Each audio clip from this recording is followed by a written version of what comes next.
त्यो हाकिम सर्व भएर गएछ। कति त्यो घर माल 103 घरको 3 घरको चित्रपुर वडा नम्बर 8 को यो धनीपुर चाहिँ सबै नक्कले नक्कली पूर्जा दिया छ मालपतमा त्यो पनि छैन। अन्त धनीपुर चाहिँ कहाँ गएर लिनु भएको थियो बाँड्न ल्याएको थियो उसले साउन महिना बाँडेको कसले ल्याएको चाहिँ कसले महेश भन्ने उहाँहरूकै ग्रुपले नै धनीपुर चाहिँ उहाँ आफै आएर लिएर चिया बिस्कुट खुवाएर पाल तानेर सबैको चाहिँ नमस्कार खाएर अहिलेसम्म त्यो मालपोतमा रजिस्टरमा छैन। कोही चाहिँ नि सामान्य मान्छे त्यो घरबाट मात्रै हुनेले व्यापार गर्न ऋण लिन खोज्दाखेरि यो के पनि भएको छैन भन्ने कुरा भएपछि अनि हामी पनि लाग्यौँ हो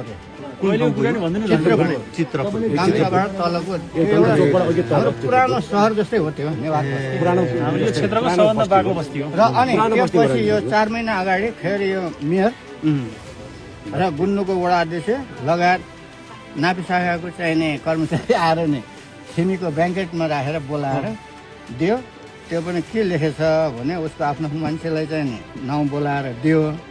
मसँगै थिएँ एकजना अनि के नयाँ के ल्याएको छ त लाल पूर्णिमा भनेको के पनि रहन्छ त्यो पछाडि पानामा भदौ 22 गतेदेखि लागू हुने भनेर एक लाइन लेखेछ। छाप पनि छैन के पनि छैन। अनि ती मान्छेलाई फेरि अब खोइ त भदौ 22 गइसक्यो पुस 22 पनि गइसक्यो के हो यो यही वर्षको। अनि त्यो त 5 वर्ष भयो त महेश बस्नेलले चलाएको उसले चलाएको खासै अर्थमा साउनमा गऱ्यो मङ्सिरमा त चुनाव थियो नि त सांसदहरूको हो त्यो हार्यो आखिर त्यही भन्छ अब जितेपछि ठगीमा जाग्नुपर्छ।